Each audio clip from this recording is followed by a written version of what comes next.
नमस्कार दोस्तों, मैं आपका दोस्त एडवोकेट राकेश शर्मा वकीलों के इकलौते चैनल योर माइंड ओपनर में आपका स्वागत करते हुए मैं आपको मिलवा रहा हूं उन कैंडिडेट से जो डिफरेंट बार्स में इस बार चुनावी समर में उतरे हैं।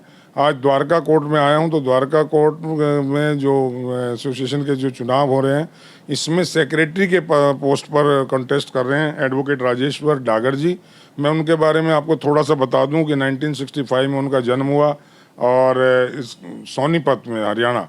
और 1983 में इन्होंने अपना हायर सेकेंडरी करने के बाद एयरफोर्स ज्वाइन कर लिया और लॉ भी उन्होंने फिर इवनिंग क्लासेस से जामनगर गुजरात से की 1992 में।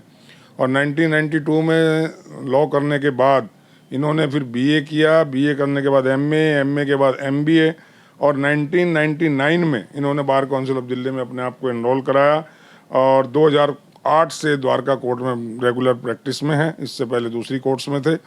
और मैं इतना और बता दूं कि लॉ करने के बाद जो इन्होंने ये एमबीए वगैरह किया, कई यूपीएससी वगैरह के एग्ज़ाम्स दिए, तो मैं इनसे जानूंगा, बड़ी रोमांचक जर्नी रही इनकी। और इन्होंने अपनी यहाँ जो लीडरशिप का जलवा इन्होंने 2016-2017 में भी दिखाया। सेक्रेटरी पर रहे, यहाँ पर ऑनरी सेक्रेटरी थे और इस बार फिर ऑनरी सेक्रेटरी पर ये अपने कॉन्टेस्ट कर रहे हैं। डागर जी, आपका बहुत बहुत स्वागत है एडवोकेट्स के इस चैनल में। मैं एक सवाल, इससे पहले कि आपसे इलेक्शन के मुतल्लिक पूछूं, एक सवाल मेरे जहन में आ रहा है कि कहाँ तो एमए, एमबीए और यूपीएससी के एग्ज़ाम्स, कहाँ ये एडवोकेसी, तो इन दोनों में कैसे तारतम्य बैठा, आपका सामंजस्य कैसे बैठाया? सर, सबसे पहले नमस्कार करूंगा मैं आपको और आपके चैनल को, और धन्यवाद करना चाहूँगा कि आपने मेरे लिए टाइम निकाला। सर, एक जज्बा था शुरू से ही, बचपन से ही, कि देश सेवा का। देश सेवा के लिए एयरफोर्स ज्वाइन की। 11th की स्कूल में और कॉलेज में जब थे, 10 तक स्कूल था उस टाइम पर। फिर कॉलेज में चले गए, प्रेप बोलते थे उस टाइम पे हम। तो स्कूल से ही मैं स्काउट्स में था। फिर एनसीसी ज्वाइन की। एनसीसी के बाद फिर कुछ हालात ऐसे हुए कि 11th करते ही, प्रेप करते ही मैं एयरफोर्स में चला गया। एयरफोर्स का एग्ज़ाम दिया, क्लियर हो गया। फिर थोड़ा सा टाइम लगा। फिर मैंने सर करीब 1.5 साल खेती की। कॉलेज छोड़ दिया, खेती की। खेती करते करते कॉल आ गई एयरफोर्स से, मैं एयरफोर्स चला गया। 85 में ट्रेनिंग करने के बाद मैं जामनगर गया, तो वहाँ मेरे बड़े अच्छे अच्छे दोस्त मिले जो अपनी कॉम्पिटिटिव एग्ज़ाम्स की तैयारी कर रहे थे। मेरे 2-3 दोस्त थे, ऑफिसर्स वगैरह। उन्होंने मुझे मोटिवेट किया कि तू अपनी सिविल स्टडी कंटिन्यू कर। फिर मैंने वहाँ से ग्रेजुएशन की as a private student, MD university Rohtak से। वो करने के बाद सर मैंने अपनी लॉ की। लॉ भी ये सोच के की थी कि क्योंकि ये प्रोफेशनल कोर्स है एलएलबी का, वकालत करेंगे तो हो सकता है सर्विस में भी काम आए, और बाहर जाकर अगर कल को तो सर्विस छोड़नी ही पड़ेगी कंप्लीट होने के बाद, तो अपना बाहर जाकर भी अपना दो रोटी कमा सकते हैं प्रोफेशन में भी। इसलिए लॉ की। फिर एक सर्विस की बाउंडेशन थी कि आपको क्योंकि हम जब सर्विस में जाते हैं एयरफोर्स में या डिफेंस सर्विसेज में, एक बॉन्ड भरवाते हैं वो। तो वो मेरा बॉन्ड 20 साल का था।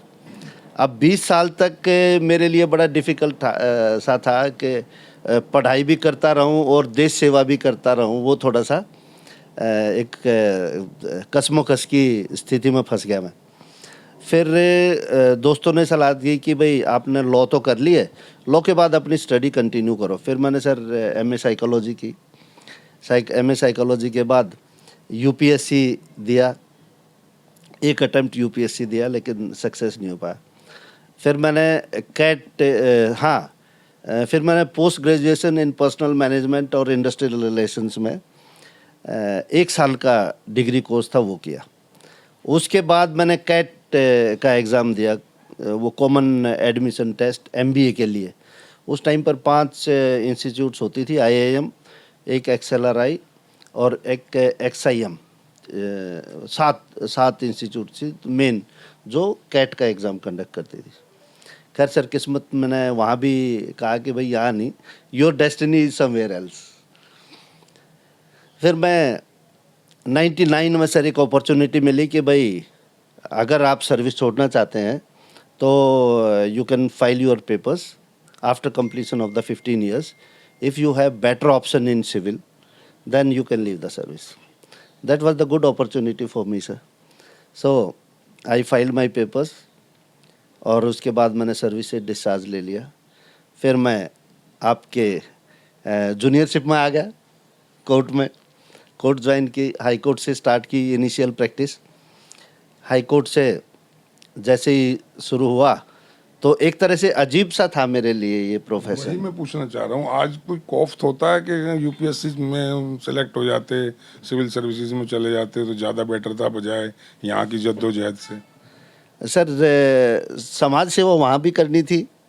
अगर यूपीएससी क्लियर हो जाता तो समाज सेवा का मौका वहाँ भी मिलता। अफसोस रहता है कहीं कभी कभी? नहीं sir, I am better footing at this stage now. अच्छा लगता है। अब अच्छा लगता है। उस टाइम पर एक वो था, करियर ऑप्शन था कि भाई आपके पास यही ऑप्शन है। सो मैं अब आपको मेन मुद्दे पे ले आता हूँ। जी। आप यहाँ सेक्रेटरी रहे 2016-17 में। कौन से ऐसे स्पेशल काम आपके टेन्योर में आपने किए, आपके मतलब सानिध्य में हुए, जिनके बुते पर आप दोबारा इस बार अब जो है ऑनरी सेक्रेटरी की पोस्ट पे आना चाहते हैं? सर काम का जज्बा सर मेरे में शुरू से ही रहा। जैसे ही 2016 में इलेक्शन जीतकर हम आए तो हमारे पास एक बड़ा मुद्दा था सर, क्योंकि काम नहीं था उस टाइम यहाँ द्वारका कोर्ट में। तो 3 पुलिस स्टेशन सर, मैं जब एग्जीक्यूटिव कमेटी में एज ए सेक्रेटरी था तो हमने मीटिंग की एग्जीक्यूटिव कमेटी की, भाई किस तरह से हम काम बढ़ा सकते हैं यहाँ पर। हमारी 3 थाने की फाइल सर पाइपलाइन में थी, जनकपुरी, विकासपुरी और उत्तम नगर, कि भाई कम से कम ये थाने हमारे पास आ जाएंगे तो काम बढ़ जाएगा। तो वो आपके टेन्योर में आ गए? वो 2 महीने के अंदर अंदर सर हमने यहाँ पर, क्योंकि उस टाइम पर एलजी की और सीएम की, केजरीवाल साहब की आपस में टसनबाजी थी, जिसकी वजह से हमारा काम अटका पड़ा था। क्योंकि वो एलजी पर, सीएम साहब एलजी पर डाल देते थे, एलजी सीएम साहब पर डाल देते थे कि भाई वो फाइल नहीं भेज रहे। अल्टीमेटली हो गया वो काम। हमने सर स्ट्राइक करी। स्ट्राइक ऐसी की कि पूरी गवर्नमेंट हिला दी हमने स्ट्राइक में, और 3 दिन के अंदर अंदर सर हमारे थाने यहाँ आ गए। सबसे बड़ी एक अचीवमेंट तो काम ये हाँ है। जी। ओके, अब जो दोबारा आप आए हैं तो और कौन सी ऐसी प्रॉब्लम्स आपको महसूस हुई कि जिससे आपको लगा कि अब मैं दोबारा आ जाऊं तो मैं इन पे काम कर सकता हूं? सर मैं आपको बताना चाहूँगा कि उस टाइम पर हमारे पास 17 कोर्ट और आई थी, और वो हमारी एग्जीक्यूटिव के एफर्ट से आई थी। 17 कोर्ट वो लेबर कोर्ट्स थी, जो सेंटर की भी थी, स्टेट की भी थी। जब तक हम रहे यहाँ पर वो 17 की 17 कोर्ट रही, लेकिन बाद में उनको राव एवेन्यू शिफ्ट करवा दिया। देखिए सर, कोर्ट ये कहते हैं कि भाई लेबर कोर्ट का काम नहीं है कोर्ट्स में। लेबर कोर्ट का भी काम है, कम से कम एक फुटफॉल तो होता है। और जो लेबर के केसेस हैं उनके भी वकील हैं सर, वो भी हमारे यहाँ से वकीलों को एंगेज करते। तो अब मेरा सर कोर्ट्स के मामले में मेरे पास से 5-6 थाने हैं, जैसे मायापुरी है, सागरपुर है, तिलक नगर है, रणहोला है, हरिनगर है, दिल्ली कैंट है और आईजीआई एयरपोर्ट। ये बिल्कुल नज़दीक हैं सर। इनमें से कुछ 30 जारी में है, 30 हज़ारी में है, पटियाला हाउस में है। जो जस्टिस एट डोर स्टेप्स की बात करते हैं, जो ये लोग इन जुरिस्डिक्शन में रहते हैं इन थानों के में, उनको तो जस्टिस के लिए बहुत दूर जाना पड़ता है सर। आप इस पे काम करेंगे? इस पर 100% काम करेंगे सर। तो आप 30 जारी से इधर छीन के ले आओगे? छीन के नहीं सर, उनके पास 2 डिस्ट्रिक्ट है, 30 हज़ारी के पास 2 डिस्ट्रिक्ट है। 30 जारी के सपोर्टर आपको वोट नहीं देंगे, देख लीजिएगा। नहीं सर, वो उनका काम अलग है, हमारा काम अलग है। देखिए वो भी हमारे भाई हैं, ठीक है ना, वो भी हमारे भाई है। अगर थाने यहाँ आएंगे, want to generate some work. बिल्कुल सर। और कोई मेजर प्रॉब्लम आपको ऐसी लगी हो जिस पे आप काम करना चाहेंगे अगर आपको मैंडेट मिल जाता है इस बार, तो और कौन सी मेजर 2-3 प्रॉब्लम्स हैं जिन पे आप काम करना चाहेंगे? सर जब मैं सेक्रेटरी था उस टाइम पे भी मैंने बहुत काम किए। अगर मैं लिस्ट गिनाने लगूंगा तो बहुत लंबी लिस्ट होगी। और अभी भी मैंने ये एक विज़न 25 तैयार कर रखा है। अगर आप कहें तो मैं आपके कैमरे में दिखा सकता हूँ इसको। नहीं, मुझे आप 2-3 बता दो मेजर, जो आप जिस पे आप मैक्सिमम, मतलब आपका ये है कि प्रायोरिटी वाइज आप काम करेंगे उसमें। सर प्रायोरिटी तो मेरी सभी की रहेगी, लेकिन मेन जो प्रायोरिटी है, जी। मैंने अपने टाइम पर सर हमारे यहाँ चैम्बर ब्लॉक बनना था। उस टाइम पर ब्लूप्रिंट वगैरह सब कुछ तैयार करवा दिया था 2017 दिसंबर तक। वो ब्लूप्रिंट वगैरह तैयार हो गया, लेकिन उसके बाद आगे कुछ काम नहीं हो पाया। उसका क्या कारण रहा वो मुझे भी नहीं पता, क्योंकि मैं था नहीं, एग्जीक्यूटिव कमेटी का पार्ट नहीं था। मेरा सबसे पहला तो सर यही रहेगा कि उसको एग्जीक्यूट करना है मुझे हर हाल में। ओके। हर हाल में जैसे ही होगा और जितना जल्दी होगा, मुझे ब्लूप्रिंट मेरा तैयार था, उसी पे काम करवा कर मुझे चैम्बर ब्लॉक बनवाना है। ये आपकी प्रायोरिटी रहेगी। मेन प्रायोरिटी मेरी है सर। और जो दूसरे हमारे नए एडवोकेट्स आते हैं सर, आपको भी देख पता है सर, फर्स्ट जनरेशन जो लॉयर होते हैं उनके लिए बड़ा डिफ़िकल्ट होता है यहाँ सरवाइव करना। काम नहीं मिलता बच्चों को, कौन काम देता है सर?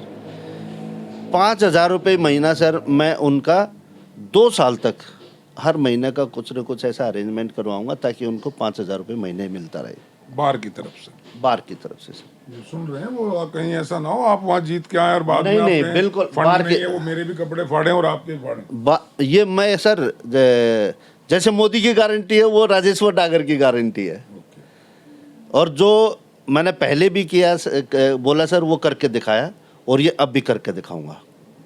एक मुझे पता लगा कि आपकी सेक्रेटरी बनने के बाद आपने फीस बहुत बढ़ा दी अपने जो केसेस की, तो आपका जो रूट्स रहे हैं वो किसान परिवार में रहे हैं, आपने खुद कहा मैंने खेती भी की, तो आपको नहीं लगता कि जो बिल्कुल लोअर मिडिल क्लास या जो बिल्कुल एक स्पेशल तबका है जिसके पास पैसे नहीं है केसेस के, उनको कुछ ऐसा रिलीफ मिलना चाहिए? डीएलएस से तो दे रही है, वो तो एक अलग ढंग से है, लेकिन हम जो एडवोकेट्स हैं हम भी उनको कुछ करें, ऐसा कभी कुछ उसके बारे में करते हैं आप?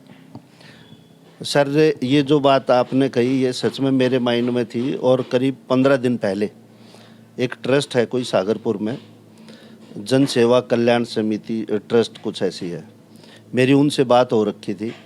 तो वो बता रहे थे कि जी, मैंने उनको सजेशन दिया, मैं कहा आप लोग इतनी अच्छी ट्रस्ट चला रहे हैं तो आप अपने यहाँ पर क्यों नहीं हमारी बार के कुछ बंदे एडवोकेट्स वगैरह अपॉइंट करते, पैनल पे लीजिए आप और उनको काम दीजिए।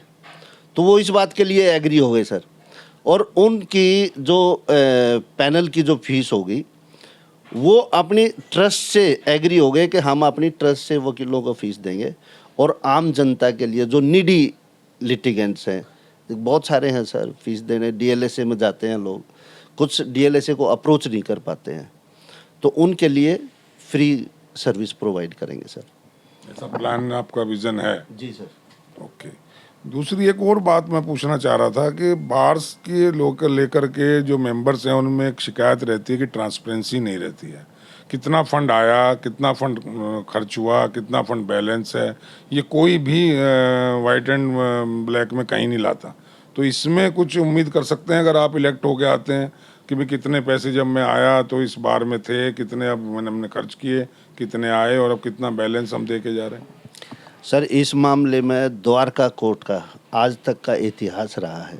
ये मेरा नहीं सर, हर एग्जीक्यूटिव कमेटी ने अपने जाते टाइम 30-35 लाख रुपए से लेकर 50 लाख रुपए तक की एफडी छोड़ के गए हैं वो। जब मैं सेक्रेटरी था उस टाइम पर भी करीब 35-36 लाख रुपए की एफडी हमने दी थी, और आज हमारे पास मेरे को इतना तो पक्का आइडिया नहीं, बट 3 करोड़ के करीब हमारे आज एफडी है बार की। नहीं, एफडी होगी। और वो पैसा, सुनिए सर मैं बता रहा हूँ, वो पैसा इसलिए है क्योंकि हमारी एग्जीक्यूटिव कमेटीज़ ने कभी भी किसी तरह का कोई पैसे के मामले में घपला नहीं किया, बिल्कुल ट्रांसपेरेंट रही सर पैसे के मामले में। मेंबर्स को पता लगता है कहाँ खर्च किया गया, कहाँ आया, कहाँ से गया? एक सर ऑडिट रिपोर्ट तैयार करवाते हैं, ऑडिट करवाते हैं हम अपने अकाउंट्स का, और वो ऑडिट अकाउंट जो रिपोर्ट होती है वो मेरे ख्याल में हर मेंबर को पता है, जो भी जाके बाहर से ले सकता है। एक और प्रॉब्लम जो रहती है, जो अक्सर रहती है बार बेंच रिलेशंस को लेकर के, कि कुछ यंगस्टर स्पेशली उनको शिकायत रहती है कि कोर्ट्स में उनको रेस्पेक्ट छोड़िए, उनको जो है अपमानित किया जाता है कई बार, और वो शिकायत करते हैं बार से, तो बार जो है वो अपना उल्लू सीधा करती है और उनके रिस्पॉन्ड करते हैं, तो वो जज से मिल लेते हैं और वो कहते हैं हम सुलटवा देंगे, नो प्रॉब्लम, और उस एवज में वो उनसे फेवर चाहते हैं। कुछ ऐसी शिकायत रहती है, क्या ये सच है? आप भी ये मानते हैं? सर देखिए, हर किसी के बारे में तो नहीं बता सकता, लेकिन मैं अपना ज़रूर बता सकता हूँ, और मैं अपने आपके माध्यम से जितने भी हमारे व्यूअर हैं उनको ये अश्योरेंस देता हूँ, मैं ये पूछ रहा हूँ, ऐसा होता है? होता है सर। देखिए, हर तरह के हैं बंदे, लेकिन मैं अपनी गारंटी देता हूँ सर, ना तो किसी वकील को कोई परेशान करेगा जज, अगर परेशान करेगा तो वो उसको उसकी कॉन्सिक्वेंसेस फेस करनी पड़ेंगी। किसी भी वकील को, हाँ अपना काम करिए, आप अपनी कलम चलाइए, अपनी कलम से जो ऑर्डर पास करना आपने करिए, लेकिन किसी वकील के बारे में आप एक शब्द नहीं बोलेंगे। और ये हुआ सर, मेरे टेनओवर में हुआ। वकील को ना बोलना एक और बात है, ड्यू रिस्पेक्ट। सपोज डेट आपको नहीं, आपकी डायरी शूट कर रही है, आप कह रहे हैं सर 15 मार्च ने, आप मुझे 12 दे दीजिए, आप मुझे 18 दे दीजिए, नहीं हमने 15 कह दिया तो 15 ही रहेगा। ऐसे भी कुछ मजिस्ट्रेट्स खासतौर पर एडामेंसी दिखाते हैं सर, वो दिखाते हैं जो ये बिना प्रैक्टिस किए जो जजेस आ रहे हो हैं सके, इसके लिए कोई बार बेंच रिलेशन बढ़िया हो, स्मूथ हो और कॉर्डियल रिलेशन हो, इसके लिए कुछ आपका विजन है, कुछ आप करना चाहेंगे? कोई सेमिनार्स, कोई ऐसा आपस में इंटरेक्शन सेशन हो जिसमें बातचीत हो? सर बिल्कुल करना चाहिए ये, बल्कि हमने पिछली बार क्या होता था सर, बीच बीच में बार और बेंच के मैचेस वगैरह करवाते रहते थे ताकि एक दूसरे का समन्वय बना रहे, और बीच बीच में प्रोग्राम करते रहते थे। हायर जुडिशरी से भी बुलाते थे जजेस को, लोअर जुडिशरी के भी जजेस आते थे, ताकि आपस में मिलें, एक दूसरे को जाने पहचाने। ये दिक्कत आती है सर वहाँ पर जहाँ पर हमारे जजेस हमारे वकीलों के साथ मिलते जुलते नहीं हैं। वहाँ पर एडामेंसी, एक दो जजेस होते हैं सर ऐसे जो ज़्यादा जिद करते हैं, अदरवाइज द्वारका कोर्ट में नॉर्मली सारे जज अच्छे हैं सर। एक दो हैं उनको हम जाके बोल देते हैं अभी भी, जबकि मैं तो एग्जीक्यूटिव कमेटी में नहीं हूँ, लेकिन मैं फिर भी जाके बोल देता हूँ जजेस को कि जी ये आपके खिलाफ है और आप ऐसा मत करिए प्लीज़, मान जाते हैं जजेस सर। उसके लिए ये जरूरी है कि कुछ ऐसे सेशन किए जाएं, अरेंज किए जाएं जिसमें इंटरेक्शन हो आपस में, एक दूसरे की प्रॉब्लम्स, उनकी भी प्रॉब्लम होंगी, बेंच की भी प्रॉब्लम होती हैं और इधर बार की भी प्रॉब्लम है, तो दोनों की प्रॉब्लम्स आपस में एक समन्वय बन जाए, एक ऐसा कोऑर्डिनेशन बन जाए ताकि इस तरह की प्रॉब्लम ना हो। ओके, तो मैं अब आपके और वोटर्स के बीच में से हट रहा हूँ, और आप जो भी वोटर से अपील करना चाहें आप कर सकते हैं। मैं माइक आपको देता हूँ। मैं सभी से, भाइयों से, जो भी मेरा ये इंटरव्यू देख रहे हैं, सबसे हाथ जोड़कर नमस्कार करता हूँ और उनको विनती करता हूँ सभी से कि मैं आपके लिए हूँ, आपके लिए काम करूँगा 24 घंटे दिन और रात। मैंने विजन 2025 तैयार किया है, वो चैम्बर टू चैम्बर भी आप तक पहुंचाने की कोशिश की कि मेरा विज़न क्या है 2025 का, क्यों मैं आप लोगों के बीच आकर आप लोगों को की कठिनाइयों को समझते हुए मैं क्या क्या करना चाहता हूं। मैंने अभी बताया सर को कि 5,000 रुपये जो अपने न्यूली एनरोल्ड एडवोकेट्स हैं उनके लिए 5,000 रुपये महीना, जो जिसकी 2 साल तक की प्रैक्टिस हो जाएगी उनको 5-5 हज़ार रुपये महीना स्टाइफंड के रूप में दिया जाएगा बार की ओर से। एक जैसे हम प्रोफेशनल हैं, हमें कोई पेंशन वगैरह नहीं मिलती है, लेकिन एक एज के बाद पैसा तो चाहिए दाल रोटी के लिए। मेरे दिमाग में था कि हम कोई एक ऐसी स्कीम लेके आएंगे सीनियर लॉयर्स की जिनकी एज 75 से ऊपर हो गई, उनको एक हैंडसम सा अमाउंट मिलता रहे एज ए पेंशन, ताकि वो भी ये फील ना करें कि हम किसी काम के नहीं रहे। क्योंकि 75 इयर्स के बाद या 70 इयर्स के बाद भाग दौड़ नहीं कर पाते हैं हमारे एडवोकेट भाई, तो उनके लिए ये सोच रखा है मैंने। और जो लेडी लॉयर्स हैं, लेडी लॉयर्स के लिए एक मैटरनिटी एड के रूप में 31,000 रुपये मैटरनिटी एड देंगे, क्योंकि मोदी जी की गारंटी थी 21,000 रुपये गवर्नमेंट ऑफ एनसीटी देगी, सरकार देगी, और मैं बार की ओर से 10,000 रुपये और उसमें ऐड करके 31,000 रुपये के मैटरनिटी एड देंगे। और जैसे हमारे नए एडवोकेट्स लड़कियां आती हैं प्रोफेशन में, मैरिड लड़कियां हैं, और हमारे वकील भाई जो हैं उनकी बेटियों की शादियां होती हैं, उनके लिए जब शादी होगी तो 11,000 रुपये बार की ओर से उनको कन्यादान के रूप में एक सहायता राशि दी इसको जाएगी। शॉर्ट कर दें, एक अपील बस सर। ये तो सब पढ़ लेंगे आपकी जो भी है, जी सर, तो इसको शॉर्ट करके आप बस वोट मांग लीजिए अपना। Thank you sir. बस और भी आप मेरा विजन 25 पढ़िएगा, उसमें बहुत सारी चीज़ें हैं, करीब 26 मेरे वायदे हैं, और मैं हर वादा पूरा करूँगा, ये मेरी गारंटी है। और क्यों मैं ये कह रहा हूँ ठोक कर इस बात को कि ये मेरी गारंटी है, आप सबको जनरल इलेक्शन के टाइम पर मैंने आप सब लोगों से अपील की थी कि मेरी बहन Kamaljeet Sehrawat member of parliament का इलेक्शन लड़ रही है, और आप सब ने इतना प्यार और आशीर्वाद दिया कि वो भारी मतों से जीतकर मेंबर ऑफ पार्लियामेंट बनी अपनी कॉन्स्टिट्यूएंसी से। उसके बाद आपके दिल्ली में बीजेपी की सरकार आई है, बीजेपी की सरकार में कुछ न कुछ तो मैं अपनी बहन से करवा ही लूँगा। मेंबर आपके एमएलए आपके हैं, हमारी बार के मेंबर हैं एमएलए, बल्कि वो उनसे भी हम करवाएंगे, और मेरे से जितना भी बन पाएगा मैं औरों से ज़्यादा करके दिखाऊंगा, क्योंकि मेरा काम आपने पहले देख रखा है, उससे ज़्यादा काम करूंगा। धन्यवाद, और please vote and support me. Thank you.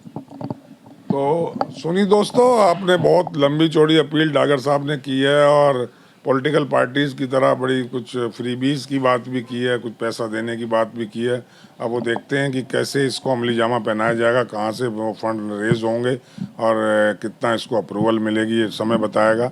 आपने इनको सुना, और मैं बस अभी इनका धन्यवाद करता हूँ डागर साहब आपका। आपने बहुत अच्छी अच्छी बातें कही, और काश ये सब संभव हो पाए तो बहुत लोगों को फ़ायदा होगा। तो थैंक यू डागर साहब, बहुत बहुत धन्यवाद आपका।